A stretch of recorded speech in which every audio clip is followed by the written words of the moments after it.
जय शिव शंकर। हर हर महादेव। क्या आपने कभी सोचा है कि सिर्फ 16 सोमवार का व्रत करने से इंसान की किस्मत पूरी तरह बदल सकती है? क्या सच में भगवान शिव इतने कृपालु हैं कि वे एक साधारण भक्त की हर मनोकामना पूरी कर देते हैं? आज की यह कथा केवल एक कहानी नहीं है। यह आस्था, विश्वास और चमत्कार का ऐसा संगम है जिसे सुनने के बाद आपका मन भी भगवान शिव की भक्ति में डूब जाएगा। प्रिय भक्तों, कहा जाता है कि जो व्यक्ति श्रद्धा और सच्चे मन से 16 सोमवार का व्रत करता है, भगवान शिव उसकी हर अधूरी इच्छा को पूर्ण कर देते हैं। लेकिन इस व्रत के पीछे एक ऐसी रहस्यमयी कथा छिपी है जिसे बहुत कम लोग जानते हैं।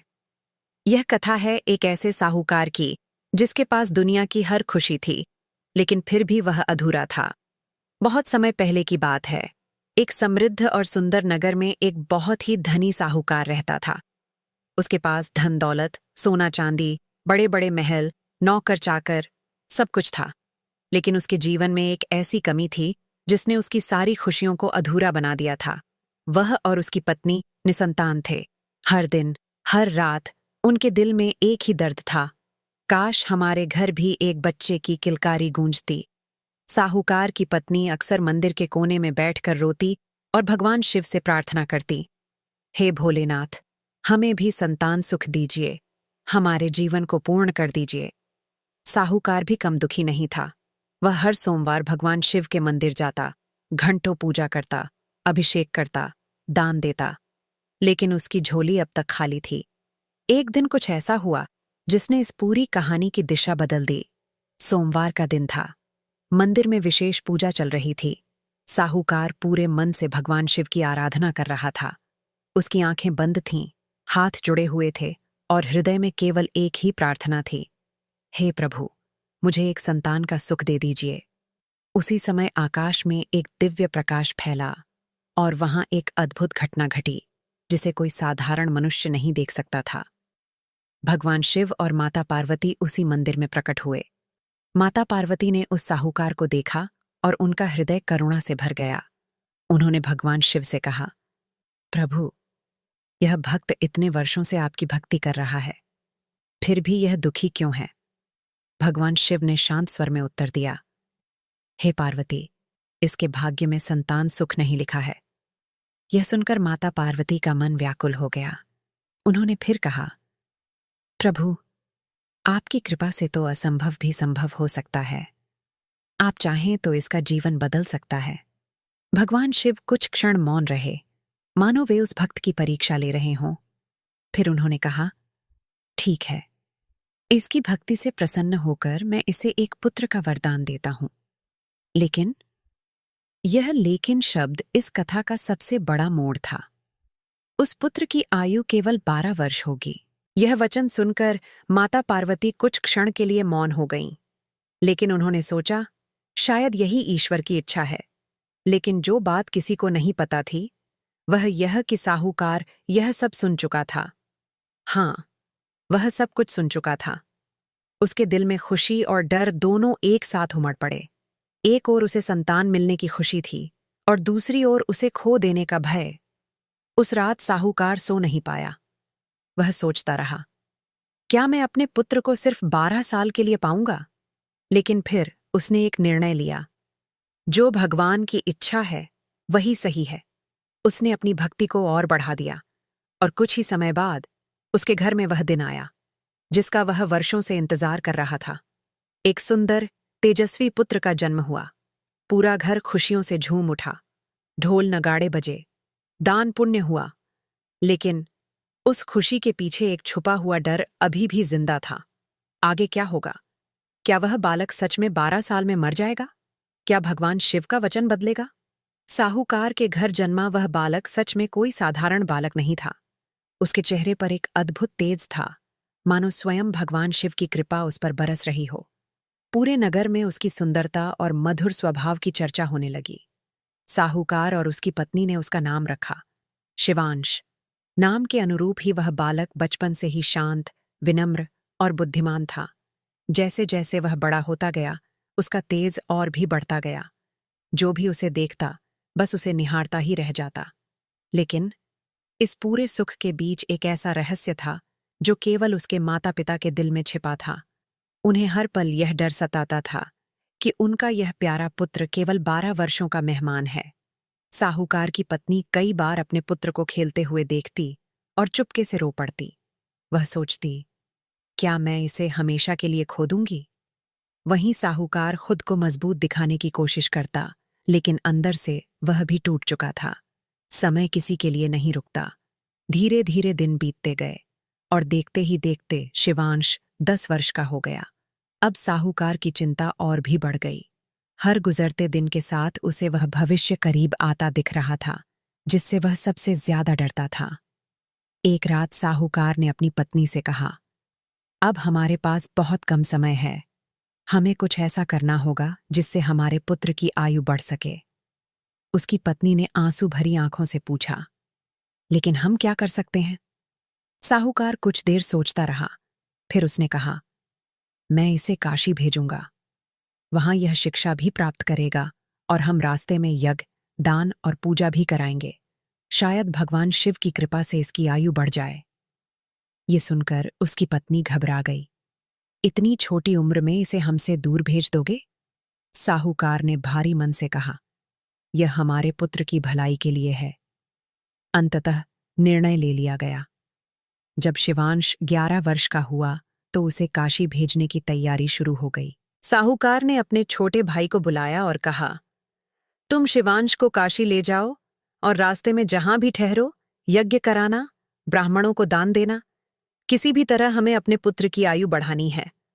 चाचा ने गंभीरता से सिर हिलाया और इस जिम्मेदारी को स्वीकार कर लिया। यात्रा का दिन आ गया।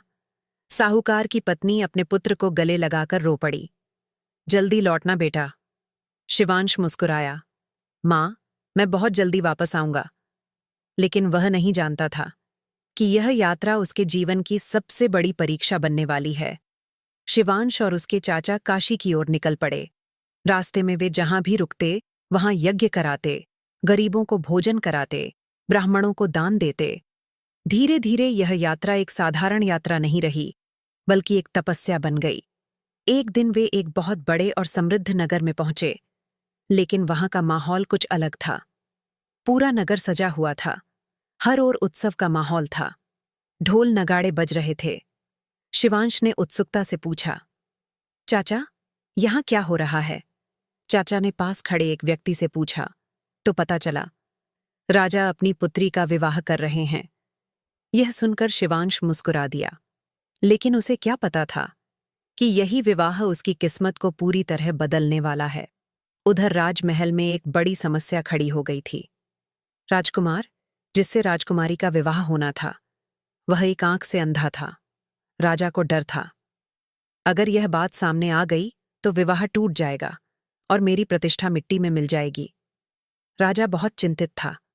तभी उसकी नजर शिवांश पर पड़ी, एक सुंदर, तेजस्वी, राजसी व्यक्तित्व वाला बालक। राजा के मन में एक विचार आया, क्यों न इस बालक को दूल्हा बनाकर विवाह करा दिया जाए। यही विचार इस कथा को एक नए मोड़ पर ले जाने वाला था। आगे क्या होगा? क्या शिवांश इस धोखे का हिस्सा बनेगा? क्या राजकुमारी को सच्चाई पता चलेगी? राजा की नजर जैसे ही उस तेजस्वी बालक शिवांश पर पड़ी, उसके मन में एक योजना जन्म ले चुकी थी।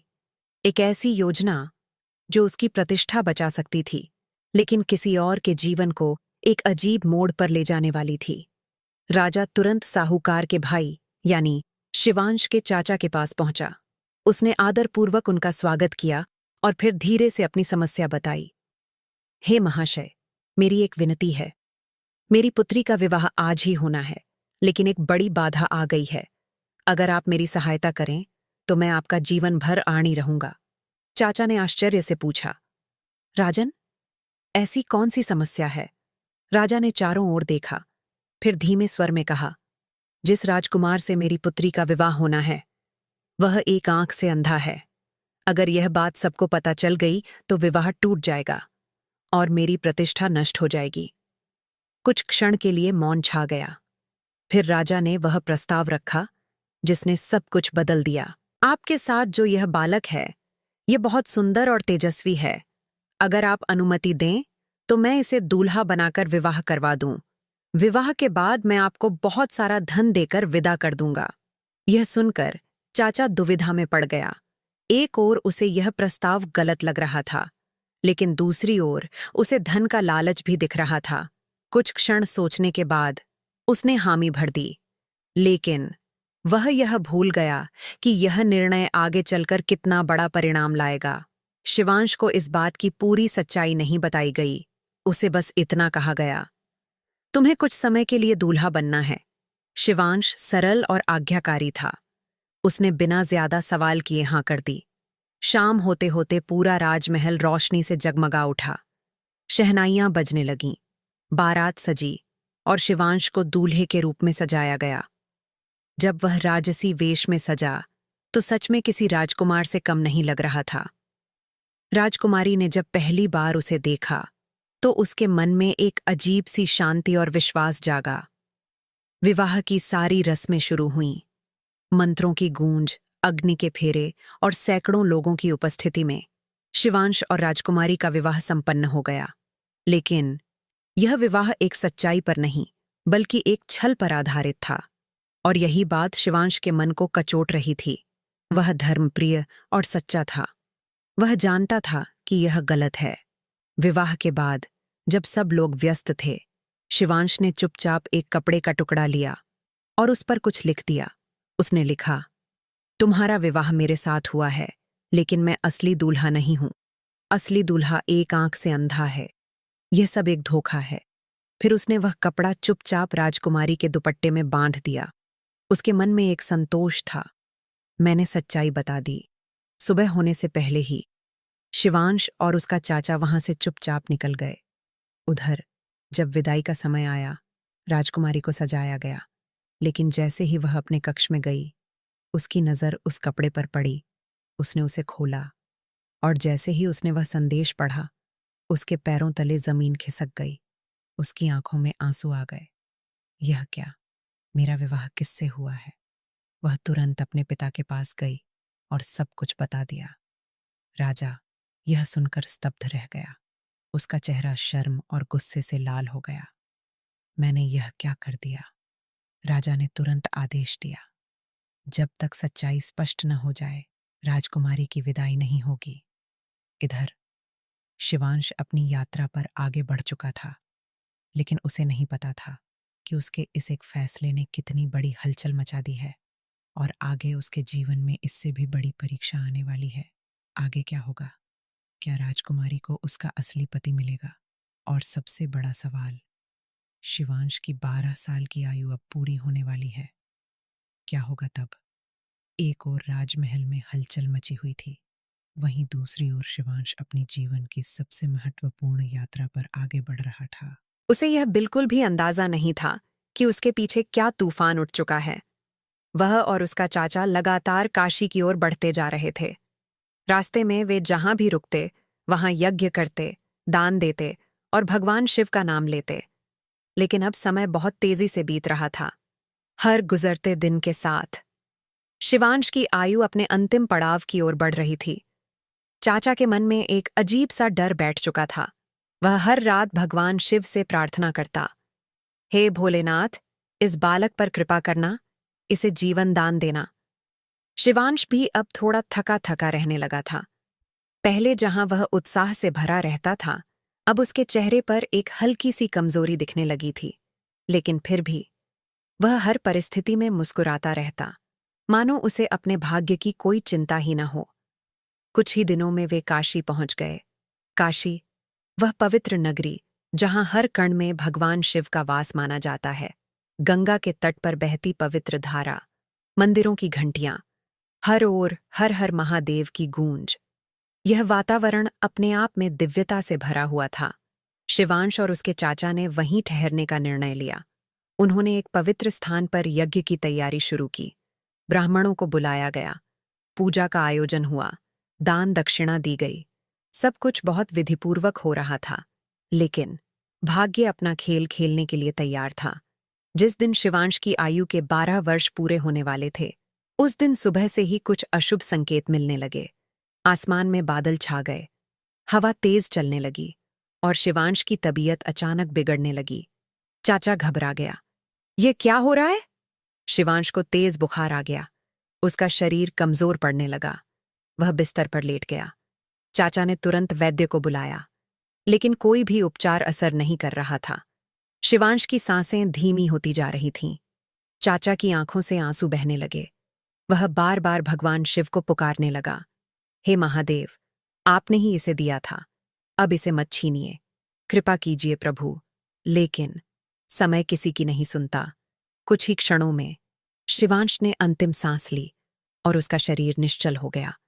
यह दृश्य इतना दर्दनाक था कि चाचा जोर जोर से रोने लगा। हे भगवान, यह क्या हो गया? उसका हृदय टूट चुका था। वह शिवांश के शरीर को पकड़कर रोता रहा। पूरे वातावरण में शोक छा गया। लेकिन इसी दुख के बीच कुछ ऐसा होने वाला था जो इस कथा को एक दिव्य चमत्कार में बदल देगा। उसी समय वहां एक अद्भुत प्रकाश प्रकट हुआ।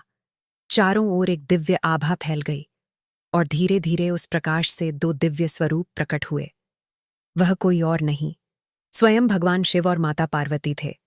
माता पार्वती ने जैसे ही शिवांश के निष्प्राण शरीर को देखा, उनकी आंखें करुणा से भर गईं। उन्होंने भगवान शिव से कहा, प्रभु, यह वही बालक है जिसके लिए आपने वरदान दिया था। देखिए, ये कितना निर्दोष है। भगवान शिव शांत खड़े रहे। उन्होंने कहा, हे पार्वती, इसकी आयु पूर्ण हो चुकी है। लेकिन माता पार्वती का हृदय इस बार मानने को तैयार नहीं था। उन्होंने फिर विनती की, प्रभु, यह बालक सच्चा और धर्मप्रिय है। इसकी भक्ति देखिए, इसे जीवन दान दीजिए। अब क्या होगा? क्या भगवान शिव अपना निर्णय बदलेंगे? क्या शिवांश को दोबारा जीवन मिलेगा? काशी की उस पवित्र भूमि पर, जहां अभी कुछ ही क्षण पहले शोक का सागर उमड़ रहा था, अब वहां एक अद्भुत दिव्य प्रकाश फैल चुका था। शिवांश का निष्प्राण शरीर भूमि पर पड़ा था। उसका चाचा उसके पास बैठा रो रहा था और उसी समय स्वयं भगवान शिव और माता पार्वती वहां प्रकट हो चुके थे। माता पार्वती की आंखों में करुणा के आंसू थे। उन्होंने धीरे से शिवांश के सिर पर हाथ रखा। प्रभु, यह बालक निर्दोष है, इसकी भक्ति सच्ची है, इसे जीवन दान दीजिए। भगवान शिव कुछ क्षण मौन रहे। उनकी आंखों में एक गहरी गंभीरता थी। उन्होंने कहा, हे पार्वती, संसार में हर जीव अपने कर्मों और भाग्य के अनुसार जीवन प्राप्त करता है। इसकी आयु यहीं तक निर्धारित थी। यह सुनकर चाचा और भी जोर से रोने लगा। हे महादेव, अगर आप भी दया नहीं करेंगे तो हम किसके पास जाएंगे? आपने ही इसे दिया था, अब इसे मत छीनिए। उसकी आवाज में इतनी पीड़ा थी, इतनी सच्चाई थी कि वह सीधे भगवान के हृदय तक पहुंच रही थी। माता पार्वती ने फिर कहा, प्रभु, क्या एक सच्चे भक्त की पुकार व्यर्थ जाएगी? क्या उसकी भक्ति का कोई फल नहीं मिलेगा? भगवान शिव ने पार्वती जी की ओर देखा। फिर धीरे धीरे उनकी गंभीरता एक कोमल मुस्कान में बदलने लगी। हे पार्वती, तुमने सदा ही अपने भक्तों के लिए करुणा दिखाई है। आज मैं तुम्हारी बात मानता हूं। यह सुनते ही वहां का वातावरण जैसे थम गया। चाचा ने आंसू भरी आंखों से ऊपर देखा। क्या सच में? भगवान शिव शिवांश के पास गए। उन्होंने अपने त्रिशूल से भूमि को स्पर्श किया और फिर अपने हाथ से शिवांश के मस्तक को छुआ। एक दिव्य प्रकाश शिवांश के शरीर में प्रवेश करने लगा। चारों ओर एयूएम नमः शिवाय की ध्वनि गूंज उठी। कुछ ही क्षणों में शिवांश के शरीर में हलचल होने लगी। उसकी उंगलियां हिलीं, उसकी सांसें वापस आने लगीं और धीरे धीरे उसने अपनी आंखें खोल दीं। यह एक ऐसा दृश्य था जिसे देखकर कोई भी आश्चर्य में पड़ जाता। मृत्यु के द्वार से लौटकर वह फिर से जीवित हो चुका था। चाचा खुशी से झूम उठा। हे भोलेनाथ, आपकी जय हो! वह भगवान शिव के चरणों में गिर पड़ा। शिवांश उठकर बैठ गया। उसे समझ नहीं आ रहा था कि क्या हुआ, लेकिन उसके चेहरे पर अब पहले से भी अधिक तेज था। भगवान शिव ने उसे आशीर्वाद दिया। हे बालक, अब तुम्हारी आयु बढ़ा दी गई है। तुम दीर्घायु होगे और जीवन में महान कार्य करोगे। माता पार्वती ने भी उसे आशीर्वाद दिया। तुम्हारे जीवन में कभी कोई कमी नहीं आएगी और तुम्हें सच्चा सुख प्राप्त होगा। फिर धीरे धीरे वह दिव्य प्रकाश विलीन होने लगा और भगवान शिव तथा माता पार्वती अंतर्ध्यान हो गए। कुछ क्षण पहले जहां मृत्यु का सन्नाटा था, अब वहां जीवन का उत्सव था। चाचा ने शिवांश को गले लगा लिया। तुम्हें भगवान ने खुद वापस भेजा है। यह घटना शिवांश के जीवन को पूरी तरह बदल चुकी थी। अब वह केवल एक साधारण बालक नहीं था, वह भगवान शिव की कृपा का जीवंत उदाहरण बन चुका था। कुछ दिनों बाद शिवांश और उसका चाचा काशी से अपने नगर की ओर लौटने लगे, लेकिन उन्हें यह नहीं पता था कि उनके लौटने पर उनके जीवन में एक और बड़ा मोड़ आने वाला है। आगे क्या होगा? क्या राजकुमारी फिर से शिवांश से मिलेगी? क्या उनके विवाह की सच्चाई सामने आएगी? काशी से लौटते समय शिवांश और उसके चाचा के मन में एक अलग ही शांति थी। जो कुछ उनके साथ हुआ था वह किसी चमत्कार से कम नहीं था। जिस बालक को उन्होंने अपनी आंखों के सामने खो दिया था, वही अब उनके साथ चल रहा था, जीवित, स्वस्थ और पहले से भी अधिक तेजस्वी। चाचा बार बार शिवांश को देखता और मन ही मन भगवान शिव का धन्यवाद करता। हे भोलेनाथ, आपने हमारी लाज रख ली। शिवांश भी अब पहले से ज्यादा गंभीर और शांत हो गया था। उसके अंदर जैसे एक नई समझ आ गई थी। जीवन और मृत्यु के रहस्य को वह कहीं न कहीं महसूस कर चुका था। यात्रा करते करते वे उसी नगर के पास पहुंचे जहां कुछ समय पहले एक अनोखा विवाह हुआ था। हाँ, वही नगर, वही राजमहल, वही राजकुमारी। जैसे ही वे नगर में प्रवेश करने लगे, शिवांश के मन में एक अजीब सी हलचल होने लगी।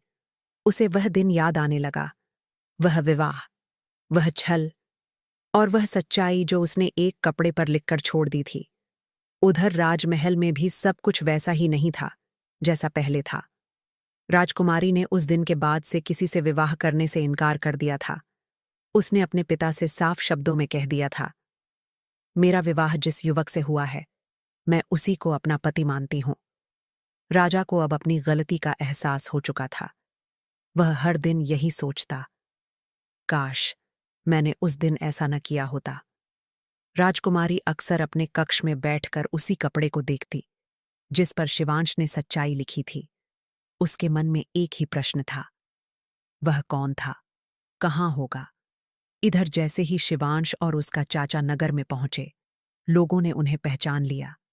अरे, ये वही बालक है जिसने उस दिन राजकुमारी से विवाह किया था। ये बात धीरे धीरे पूरे नगर में फैल गई और आखिरकार ये खबर राजमहल तक भी पहुंच गई। राजा ने तुरंत आदेश दिया, उसे तुरंत हमारे सामने लाया जाए। कुछ ही समय में शिवांश और उसका चाचा राजमहल में उपस्थित थे। राजा ने जैसे ही शिवांश को देखा, वह कुछ क्षण के लिए स्तब्ध रह गया। यह वही है? राजा ने गंभीर स्वर में पूछा, क्या तुम वही बालक हो जिसने मेरी पुत्री से विवाह किया था? शिवांश ने बिना डर के उत्तर दिया, हाँ राजन, लेकिन वह विवाह एक छल था और मैंने सच्चाई बता दी थी। राजा की आंखें झुक गईं। मुझसे बहुत बड़ी भूल हो गई। तभी राजकुमारी वहां आई। जैसे ही उसकी नजर शिवांश पर पड़ी, उसका हृदय धड़क उठा। यही है, वही। उसकी आंखों में आंसू आ गए। आप सच में वापस आ गए। वह धीरे धीरे शिवांश के पास आई और बोली, मैंने आपको ही अपना पति माना है और हमेशा मानती रहूंगी। यह सुनकर वहां उपस्थित सभी लोग भावुक हो गए। राजा ने तुरंत निर्णय लिया, आज से यह विवाह पूरी सच्चाई और विधि विधान के साथ दोबारा संपन्न होगा। पूरे राजमहल में फिर से उत्सव का माहौल बन गया। इस बार कोई छल नहीं था, कोई डर नहीं था, सिर्फ सच्चाई, प्रेम और भगवान शिव की कृपा थी। शिवांश और राजकुमारी का विवाह पूरे रीति रिवाजों के साथ दोबारा हुआ। यह विवाह अब केवल एक संबंध नहीं था, यह भगवान शिव के आशीर्वाद से जुड़ा हुआ एक पवित्र बंधन था। कुछ दिनों बाद शिवांश अपनी पत्नी के साथ अपने घर लौट आया। जब साहूकार और उसकी पत्नी ने अपने पुत्र को जीवित देखा, तो उनकी खुशी का ठिकाना नहीं रहा। वे रो पड़े, हंस पड़े और भगवान शिव को बार बार धन्यवाद देने लगे। लेकिन कहानी अभी खत्म नहीं हुई है। अब शुरू होने वाला है वह अध्याय जहां 16 सोमवार व्रत की असली शक्ति सामने आएगी। आगे क्या होगा? कैसे इस व्रत से जीवन पूरी तरह बदल जाएगा? शिवांश और उसकी पत्नी अब अपने घर में सुखपूर्वक रहने लगे। चारों ओर खुशियां ही खुशियां थीं। जिस घर में पहले सन्नाटा और दुख था, वहां अब हंसी और आनंद गूंजने लगा था। साहूकार और उसकी पत्नी अपने पुत्र और बहू को देखकर बहुत प्रसन्न थे। वे हर दिन भगवान शिव का धन्यवाद करते। हे भोलेनाथ, आपने हमारी झोली खुशियों से भर दी। समय बीतता गया, लेकिन जीवन हमेशा एक जैसा नहीं रहता। धीरे धीरे शिवांश के जीवन में कुछ अजीब घटनाएं होने लगीं। कभी अचानक व्यापार में हानि हो जाती, कभी बिना कारण स्वास्थ्य बिगड़ जाता, कभी घर में छोटे छोटे झगड़े होने लगते। यह सब देखकर शिवांश की पत्नी बहुत चिंतित रहने लगी। वह सोचती, जब सब कुछ ठीक था, तो अब अचानक यह सब क्यों हो रहा है। एक दिन उसने अपने पति से कहा, मुझे लगता है हमारे जीवन में कुछ तो ऐसा है जिसे हम समझ नहीं पा रहे। शिवांश ने शांत स्वर में कहा, सब कुछ भगवान की इच्छा से होता है, हमें धैर्य रखना चाहिए। लेकिन उसकी पत्नी का मन संतुष्ट नहीं हुआ। उसने निश्चय किया कि वह इस रहस्य का पता लगाकर रहेगी। एक दिन वह पास के एक मंदिर में गई। वहां उसने एक वृद्ध महिला को देखा। वह महिला पूरी श्रद्धा से भगवान शिव की पूजा कर रही थी।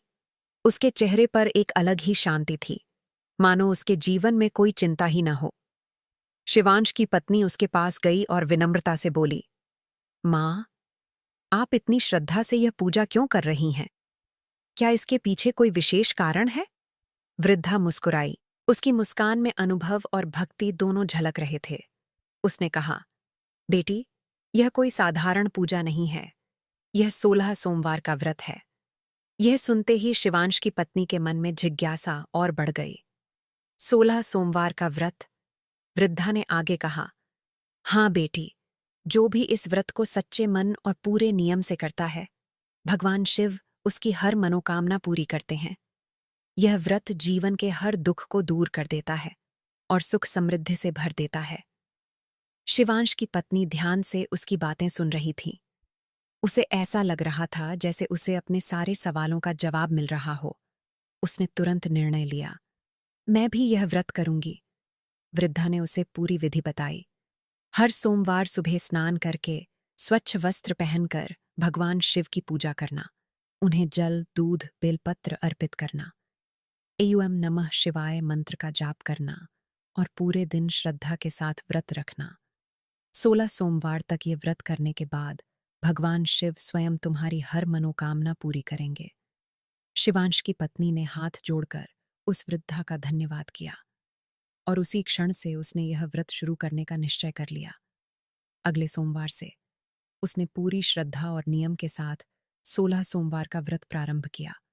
सुबह जल्दी उठती, स्नान करती, भगवान शिव की पूजा करती।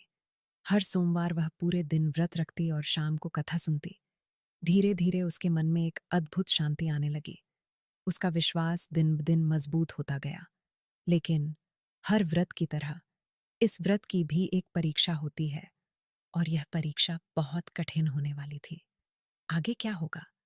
क्या वह व्रत को पूरी तरह निभा पाएगी या कोई गलती उसकी सारी मेहनत को बिगाड़ देगी? शिवांश की पत्नी ने पूरे श्रद्धा और विश्वास के साथ 16 सोमवार का व्रत प्रारंभ कर दिया था। हर सोमवार उसके लिए केवल एक दिन नहीं रहा, बल्कि एक तपस्या बन चुका था। सुबह ब्रह्म मुहूर्त में उठना, स्नान करके स्वच्छ वस्त्र धारण करना, भगवान शिव का अभिषेक करना, बेलपत्र, जल और दूध अर्पित करना और पूरे दिन उपवास रखकर एयूएम नमः शिवाय का जाप करना। उसकी दिनचर्या अब पूरी तरह बदल चुकी थी। पहला सोमवार, दूसरा सोमवार, तीसरा सोमवार, धीरे धीरे समय बीतता गया। हर सोमवार के साथ उसका विश्वास और भी मजबूत होता जा रहा था। उसे महसूस होने लगा था कि उसके जीवन में कुछ सकारात्मक बदलाव आ रहे हैं। घर का वातावरण पहले से शांत होने लगा। शिवांश का स्वास्थ्य भी बेहतर रहने लगा। व्यापार में भी धीरे धीरे सुधार दिखने लगा। यह सब देखकर उसका मन और भी प्रसन्न हो गया। वह सोचने लगी, सच में भगवान शिव की कृपा असीम है।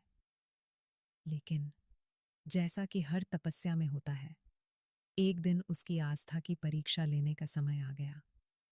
यह 8वां सोमवार था। उस दिन सुबह से ही कुछ अजीब घटनाएं होने लगीं।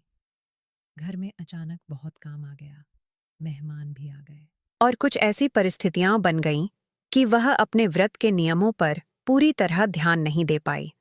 वह जल्दी जल्दी पूजा करके अन्य कामों में लग गई। पूरे दिन वह व्यस्त रही और शाम होते होते थकान और व्यस्तता के कारण वह व्रत की कथा सुनना भूल गई। इतना ही नहीं, उसने बिना पूर्ण विधि के ही भोजन कर लिया। यह एक छोटी सी गलती थी, लेकिन व्रत के नियमों के अनुसार यह बहुत बड़ी चूक थी। उसे उस समय तो इसका एहसास नहीं हुआ, लेकिन उस गलती का परिणाम बहुत जल्दी सामने आने वाला था। अगले ही दिन शिवांश की तबीयत अचानक बिगड़ गई। उसे तेज बुखार आ गया। उसका शरीर कमजोर पड़ने लगा। वह बिस्तर पर पड़ गया। यह देखकर उसकी पत्नी घबरा गई। यह क्या हो गया? उसने तुरंत वैद्य को बुलाया, लेकिन कोई भी इलाज असर नहीं कर रहा था। दिन ब दिन शिवांश की हालत खराब होती जा रही थी। घर में फिर से वही डर और चिंता का माहौल लौट आया। साहूकार और उसकी पत्नी भी बहुत परेशान हो गए। शिवांश की पत्नी रोने लगी। हे भगवान, मैंने ऐसा क्या किया? तभी उसे अचानक याद आया, कल मैंने व्रत के नियमों का पालन ठीक से नहीं किया था। उसका दिल धड़क उठा। क्या यह उसी गलती का परिणाम है? अब उसे अपनी भूल का एहसास हो चुका था। वह तुरंत मंदिर की ओर भागी। वहां जाकर उसने भगवान शिव के सामने सिर झुका दिया। उसकी आंखों से आंसू बहने लगे। हे भोलेनाथ, मुझसे गलती हो गई। मुझे क्षमा कर दीजिए। मैंने अनजाने में व्रत के नियम तोड़ दिए। उसकी आवाज में सच्चा पश्चाताप था। उसने हाथ जोड़कर कहा, मैं फिर से पूरी श्रद्धा और नियम के साथ व्रत करूंगी। बस मेरे पति को ठीक कर दीजिए। उसकी यह प्रार्थना सच्चे दिल से निकली थी। लेकिन क्या भगवान शिव उसे माफ करेंगे? क्या शिवांश फिर से ठीक हो जाएगा? मंदिर के उस शांत वातावरण में शिवांश की पत्नी आंसुओं से भीगी आंखों के साथ भगवान शिव के सामने खड़ी थी। उसका हृदय पश्चाताप से भरा हुआ था। हे भोलेनाथ, मैंने अनजाने में गलती कर दी। मैं आपकी भक्ति में कमी नहीं रखना चाहती थी, लेकिन परिस्थितियों ने मुझे भटका दिया। कृपा करके मुझे क्षमा कर दीजिए। उसकी आवाज कांप रही थी, लेकिन उसके शब्दों में सच्चाई थी। उसने वहीं मंदिर में बैठकर संकल्प लिया, मैं पुनः पूरे नियम और श्रद्धा के साथ 16 सोमवार का व्रत शुरू करूंगी और इस बार कोई गलती नहीं करूंगी। उस दिन से उसकी भक्ति और भी गहरी हो गई। अब वह केवल नियम निभाने के लिए व्रत नहीं कर रही थी, बल्कि पूरे मन, आत्मा और विश्वास के साथ भगवान शिव की आराधना कर रही थी। हर सोमवार वह और भी अधिक सावधानी से पूजा करती, हर मंत्र को ध्यान से जपती, हर नियम का पालन पूरी निष्ठा से करती। उसकी आंखों में अब केवल एक ही प्रार्थना थी, मेरे पति को स्वस्थ कर दीजिए। उधर शिवांश की हालत अभी भी गंभीर बनी हुई थी। वह बिस्तर पर पड़ा था। उसकी सांसें धीमी थीं और पूरा परिवार चिंता में डूबा हुआ था। लेकिन धीरे धीरे कुछ बदलने लगा। पहले जहां उसकी हालत लगातार बिगड़ रही थी, अब उसमें हल्का सा सुधार दिखने लगा। उसका बुखार कम होने लगा। उसकी सांसें सामान्य होने लगीं। यह देखकर सबको आशा की एक किरण दिखाई दी। शिवांश की पत्नी ने और भी श्रद्धा से भगवान शिव का नाम लेना शुरू कर दिया। एयूएम नमः शिवाय, एयूएम नमः शिवाय। उसका हर मंत्र, हर प्रार्थना मानो सीधे भगवान तक पहुंच रही थी। कुछ ही दिनों में शिवांश पूरी तरह स्वस्थ हो गया। यह देखकर पूरे परिवार की खुशी का ठिकाना नहीं रहा। साहूकार और उसकी पत्नी ने भगवान शिव को धन्यवाद दिया। हे भोलेनाथ, आपने हमारी फिर से रक्षा की। शिवांश की पत्नी की आंखों में इस बार खुशी के आंसू थे।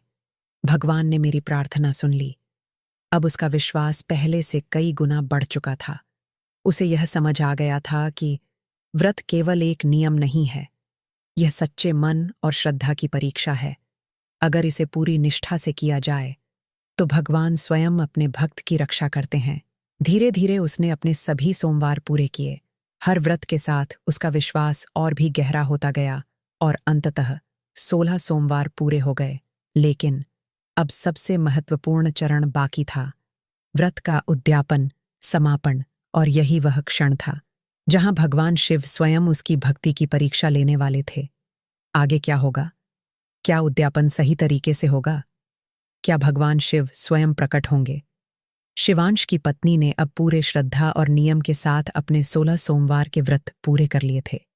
यह केवल 16 दिनों की साधना नहीं थी, यह 16 सप्ताह की आस्था, धैर्य और विश्वास की परीक्षा थी। हर सोमवार उसने अपने मन, वचन और कर्म से भगवान शिव की भक्ति की थी, और अब समय था उस व्रत के सबसे महत्वपूर्ण चरण का, उद्यापन, समापन। कहा जाता है कि अगर व्रत का उद्यापन सही विधि से न किया जाए तो उसका पूर्ण फल नहीं मिलता। इसलिए शिवांश की पत्नी ने इस दिन की तैयारी बहुत पहले से ही शुरू कर दी थी। उसने पूरे घर को साफ सुथरा किया, मंदिर को फूलों से सजाया, भगवान शिव की सुंदर मूर्ति को स्थापित किया। सुबह ब्रह्म मुहूर्त में उठकर उसने स्नान किया और नए स्वच्छ वस्त्र धारण किए। फिर पूरे विधि विधान के साथ भगवान शिव का अभिषेक किया। जल, दूध, दही, शहद और घी से बेलपत्र अर्पित किए, धतूरा और फूल चढ़ाए। एयूएम नमः शिवाय मंत्र की ध्वनि पूरे घर में गूंज रही थी।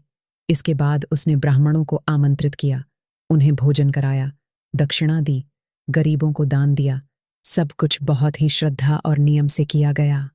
अब बस अंतिम चरण बाकी था, भगवान से आशीर्वाद प्राप्त करना। पूजा समाप्त होने के बाद शिवांश की पत्नी ने हाथ जोड़कर भगवान शिव से प्रार्थना की, हे भोलेनाथ, अगर मेरी भक्ति में सच्चाई है, अगर मैंने यह व्रत पूरे नियम और श्रद्धा से किया है, तो कृपया मुझे दर्शन दीजिए। उसकी आंखें बंद थीं, पूरा वातावरण शांत हो गया, मानो समय रुक गया हो। कुछ क्षण बीते और तभी अचानक घर के मंदिर से एक दिव्य प्रकाश निकलने लगा। धीरे धीरे वह प्रकाश पूरे घर में फैल गया। हवा में एक अद्भुत सुगंध फैल गई और फिर उस प्रकाश के बीच 2 दिव्य स्वरूप प्रकट हुए, स्वयं भगवान शिव और माता पार्वती। यह दृश्य इतना अद्भुत था कि शिवांश और उसका पूरा परिवार स्तब्ध रह गया। वे तुरंत उनके चरणों में गिर पड़े। हर हर महादेव। भगवान शिव ने मुस्कुराकर कहा, हे भक्ते, तुमने सच्चे मन से 16 सोमवार का व्रत किया है। तुम्हारी भक्ति से मैं अत्यंत प्रसन्न हूं। माता पार्वती ने कहा, तुम्हारे धैर्य, विश्वास और समर्पण ने हमें प्रसन्न कर दिया है। शिवांश की पत्नी की आंखों से आंसू बहने लगे। प्रभु, यह सब आपकी कृपा है। भगवान शिव ने उसे आशीर्वाद देते हुए कहा, आज से तुम्हारे जीवन में कभी कोई कष्ट नहीं आएगा। तुम्हारे घर में सदा सुख, शांति और समृद्धि बनी रहेगी। तुम्हारी हर मनोकामना पूर्ण होगी। यह सुनकर पूरा परिवार आनंद से भर गया। लेकिन भगवान शिव ने आगे जो कहा, वह इस कथा का सबसे बड़ा संदेश बनने वाला था। आगे क्या कहा भगवान शिव ने? क्या है 16 सोमवार व्रत का असली रहस्य? जब भगवान शिव और माता पार्वती स्वयं प्रकट हुए तो पूरा वातावरण दिव्यता से भर गया। ऐसा लग रहा था मानो स्वर्ग स्वयं धरती पर उतर आया हो। शिवांश, उसकी पत्नी और पूरा परिवार उनके चरणों में नतमस्तक था। उनकी आंखों में श्रद्धा, भक्ति और कृतज्ञता के आंसू थे। भगवान शिव ने करुणा भरी दृष्टि से अपनी भक्त की ओर देखा और बोले, हे भक्ते, तुमने जो 16 सोमवार का व्रत किया है, वह केवल एक नियम नहीं था। वह तुम्हारे विश्वास, धैर्य और समर्पण की परीक्षा थी। उनकी वाणी गंभीर और मधुर थी। बहुत से लोग व्रत तो करते हैं, लेकिन केवल दिखावे के लिए, केवल फल पाने के लिए। लेकिन तुमने यह व्रत सच्चे मन से किया है। शिवांश की पत्नी ध्यान से हर शब्द सुन रही थी। भगवान शिव ने आगे कहा, जब तुमसे गलती हुई थी, तब भी तुमने हार नहीं मानी। तुमने अपने अपराध को स्वीकार किया और फिर से पूरे मन से भक्ति की। यही सच्ची भक्ति है। माता पार्वती ने मुस्कुराते हुए कहा, भक्ति में पूर्णता नहीं, बल्कि सच्चाई और समर्पण होना चाहिए। यह शब्द केवल शिवांश की पत्नी के लिए नहीं थे, यह हर उस व्यक्ति के लिए थे जो इस कथा को सुन रहा था। भगवान शिव ने आगे कहा, जो भी व्यक्ति 16 सोमवार का व्रत करता है, अगर वह इसे सच्चे मन से, बिना किसी छल कपट के करता है, तो मैं स्वयं उसकी रक्षा करता हूं, उसके जीवन के कष्ट दूर करता हूं और उसे सुख, शांति और समृद्धि प्रदान करता हूं। शिवांश ने हाथ जोड़कर पूछा, प्रभु, क्या हर व्यक्ति को यह व्रत करना चाहिए?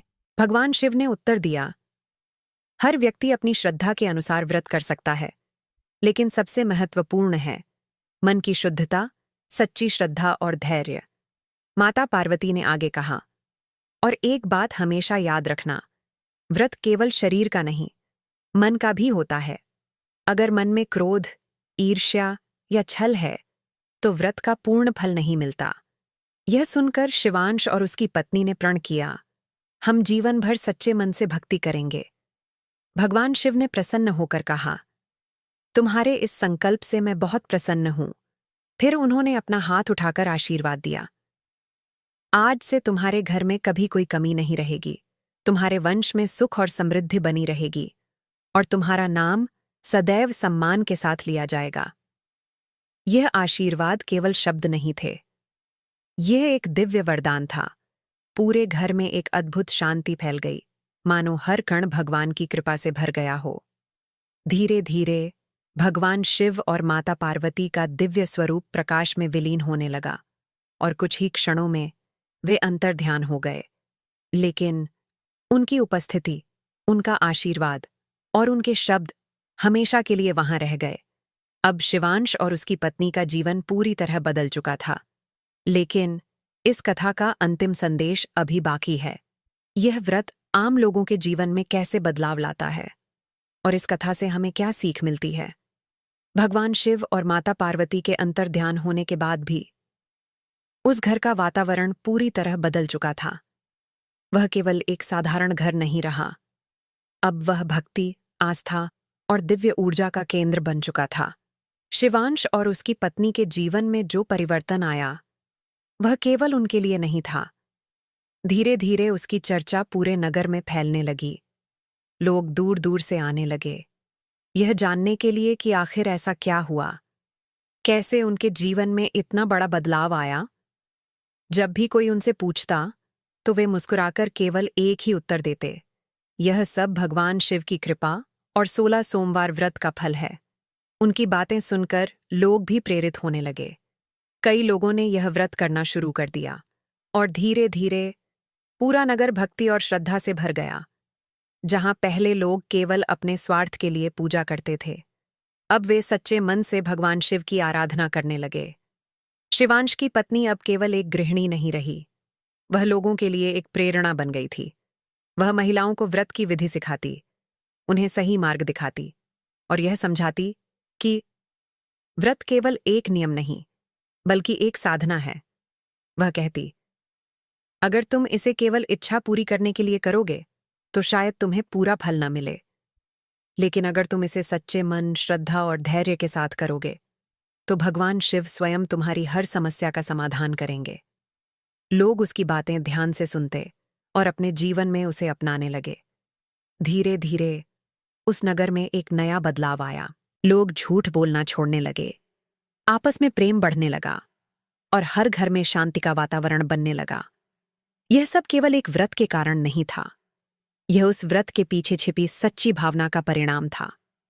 समय बीतता गया, शिवांश और उसकी पत्नी का जीवन सुख और समृद्धि से भर गया। उनके यहाँ संतान भी हुई, और उनका वंश आगे बढ़ता रहा। उन्होंने अपने बच्चों को भी यही सिखाया, जीवन में चाहे कितनी भी कठिनाई आए, भगवान पर विश्वास कभी मत खोना। अब उनका पूरा परिवार भगवान शिव की भक्ति में लीन रहता था, और हर सोमवार को पूरे विधि विधान से पूजा करता था। लेकिन इस कथा का सबसे महत्वपूर्ण संदेश अभी बाकी है। क्या केवल व्रत करने से ही सब कुछ मिल जाता है, या इसके पीछे कुछ और भी जरूरी है? समय के साथ शिवांश और उसकी पत्नी का जीवन पूरी तरह बदल चुका था। जहां पहले उनके जीवन में कष्ट, दुख और संघर्ष था, अब वहां सुख, शांति और समृद्धि का वास था। लेकिन इस पूरी कथा का सबसे बड़ा रहस्य केवल यही नहीं था कि उन्होंने 16 सोमवार का व्रत किया, बल्कि उन्होंने उस व्रत के पीछे छिपे असली भाव को समझा। एक दिन शिवांश अपने आंगन में बैठा हुआ था, सामने मंदिर में जलता हुआ दीपक, हवा में फैलती धूप की सुगंध और मन में गहरी शांति। तभी उसके पास एक युवक आया। उसके चेहरे पर चिंता साफ दिखाई दे रही थी। उसने कहा, भैया, मैंने भी 16 सोमवार का व्रत किया, लेकिन मेरे जीवन में कोई बदलाव नहीं आया। शिवांश मुस्कुराया। उसने उस युवक को अपने पास बैठाया और बहुत ही शांत स्वर में पूछा, क्या तुमने यह व्रत केवल अपनी इच्छा पूरी करने के लिए किया था? युवक कुछ पल चुप रहा, फिर बोला, हाँ, मैं चाहता था कि मेरी सभी समस्याएं दूर हो जाएं। शिवांश ने धीरे से कहा, यही कारण है। युवक हैरान हो गया। मतलब? शिवांश ने समझाते हुए कहा, देखो, व्रत केवल भगवान से कुछ पाने का माध्यम नहीं है। यह अपने मन को शुद्ध करने का मार्ग है। जब तक तुम्हारा मन स्वार्थ, लालच या केवल फल पाने की इच्छा से भरा रहेगा, तब तक तुम्हें व्रत का पूरा फल नहीं मिलेगा। युवक ध्यान से सुन रहा था। शिवांश ने आगे कहा, सच्चा व्रत वही है जिसमें मन में केवल भक्ति हो और भगवान पर अटूट विश्वास हो, जहां कोई शर्त न हो, कोई लालच न हो, केवल समर्पण हो। युवक की आंखों में अब समझ की चमक आने लगी थी। उसने कहा, तो क्या मुझे फिर से व्रत करना चाहिए? शिवांश ने मुस्कुराकर कहा, अगर तुम्हारा मन सच्चे भाव से तैयार है तो अवश्य करो, लेकिन इस बार किसी इच्छा के लिए नहीं, बल्कि भगवान के प्रति प्रेम और श्रद्धा के लिए। यह शब्द उस युवक के जीवन को बदलने वाले थे। उसने उसी दिन संकल्प लिया और पूरे मन से भगवान शिव की भक्ति में लग गया। धीरे धीरे उसके जीवन में भी बदलाव आने लगा, क्योंकि अब उसकी भक्ति में सच्चाई थी। यह कथा केवल शिवांश और उसकी पत्नी की नहीं थी। यह हर उस व्यक्ति की कथा है जो अपने जीवन में शांति, सुख और समृद्धि चाहता है। लेकिन इस कथा का अंतिम और सबसे महत्वपूर्ण निष्कर्ष अभी बाकी है। क्या है वह अंतिम रहस्य जो हर भक्त को जानना चाहिए? कैसे यह व्रत जीवन को पूरी तरह बदल सकता है? अब तक आपने देखा कैसे शिवांश और उसकी पत्नी ने 16 सोमवार का व्रत पूरे श्रद्धा और विश्वास के साथ किया। कैसे भगवान शिव स्वयं प्रकट होकर उन्हें आशीर्वाद देकर गए और कैसे उनके जीवन में अद्भुत परिवर्तन आया। लेकिन इस कथा का सबसे बड़ा रहस्य अभी सामने आना बाकी है। समय बीतता गया। शिवांश अब केवल एक सामान्य व्यक्ति नहीं रहा था। वह लोगों के लिए एक मार्गदर्शक बन चुका था। लोग दूर दूर से उसके पास आते, अपने जीवन की समस्याएं लेकर, और हर बार शिवांश उन्हें एक ही बात समझाता, भगवान को पाने का मार्ग बाहर नहीं, बल्कि हमारे अंदर है। एक दिन एक वृद्ध साधु उसके घर आए। उनकी आंखों में अद्भुत तेज था, चेहरे पर शांति और वाणी में गहराई। उन्होंने शिवांश से पूछा, तुम्हें क्या लगता है, भगवान शिव ने तुम्हें आशीर्वाद क्यों दिया? शिवांश ने विनम्रता से उत्तर दिया, क्योंकि हमने 16 सोमवार का व्रत पूरी श्रद्धा से किया। साधु मुस्कुराए और बोले, नहीं। यह सुनकर शिवांश आश्चर्यचकित रह गया। साधु ने आगे कहा, भगवान शिव ने तुम्हें इसीलिए आशीर्वाद नहीं दिया कि तुमने व्रत किया। उन्होंने तुम्हें इसलिए आशीर्वाद दिया क्योंकि तुमने अपने भीतर के अहंकार को त्याग दिया, तुमने अपने मन को शुद्ध किया, और सबसे महत्वपूर्ण, तुमने भगवान को केवल पाने के लिए नहीं, बल्कि उन्हें समझने के लिए भक्ति की। यह शब्द सुनकर शिवांश की आंखें खुल गईं। उसे समझ आ गया, व्रत केवल एक माध्यम था, असली लक्ष्य था अपने भीतर भगवान को खोजना। साधु ने आगे कहा, जब तक मनुष्य भगवान को बाहर ढूंढता रहेगा, वह भटकता रहेगा। लेकिन जिस दिन वह भगवान को अपने अंदर महसूस कर लेगा, उसी दिन उसका जीवन बदल जाएगा। यह इस कथा का सबसे बड़ा रहस्य था। भगवान कहीं बाहर नहीं है, वह हमारे अंदर ही है। अगर हमारा मन शुद्ध है, हमारी भावना सच्ची है, तो भगवान हर क्षण हमारे साथ हैं। शिवांश ने उस साधु के चरणों में झुककर कहा, आपने मेरी आंखें खोल दी। साधु मुस्कुराए और धीरे धीरे वहां से चले गए। लेकिन उनकी बातें शिवांश के मन में हमेशा के लिए बस गईं। अब वह केवल व्रत करने वाला व्यक्ति नहीं था, अब वह एक सच्चा भक्त बन चुका था। और यही इस कथा का सबसे बड़ा रहस्य है। लेकिन अभी इस कथा का अंतिम भाग बाकी है, जहां आपको मिलेगा पूरा निष्कर्ष और वह अंतिम संदेश जो आपके जीवन को बदल सकता है। अब तक आपने इस पावन कथा में देखा कैसे एक साधारण परिवार ने सच्ची श्रद्धा, धैर्य और विश्वास के साथ 16 सोमवार का व्रत किया। कैसे कठिनाइयों के बावजूद उन्होंने हार नहीं मानी। कैसे भगवान शिव ने उनकी भक्ति से प्रसन्न होकर स्वयं प्रकट होकर उन्हें आशीर्वाद दिया। और सबसे महत्वपूर्ण, कैसे उन्होंने व्रत के पीछे छिपे असली रहस्य को समझा। अब समय है इस कथा के अंतिम निष्कर्ष का। यह कथा हमें सिखाती है कि व्रत केवल शरीर का नहीं, मन का भी होना चाहिए। अगर हम केवल भूखे रहकर व्रत करते हैं, लेकिन मन में क्रोध, ईर्ष्या, अहंकार और लालच रखते हैं, तो वह व्रत अधूरा है। सच्ची भक्ति वही है जिसमें कोई स्वार्थ न हो। भगवान से कुछ पाने की इच्छा रखना गलत नहीं है, लेकिन अगर हमारी भक्ति केवल पाने के लिए है, तो वह अधूरी है। सबसे श्रेष्ठ भक्ति वह है जिसमें केवल प्रेम और समर्पण हो। बहुत लोग सोचते हैं कि यह व्रत करने से धन मिलेगा, संतान मिलेगी, सुख मिलेगा।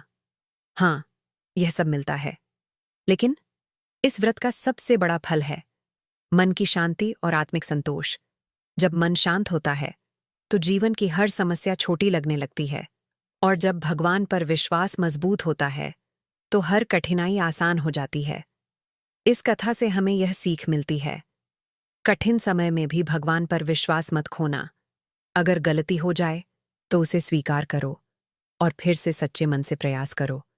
भगवान कभी भी सच्चे भक्त को निराश नहीं करते, लेकिन वह हमें वही देते हैं जो हमारे लिए सही होता है।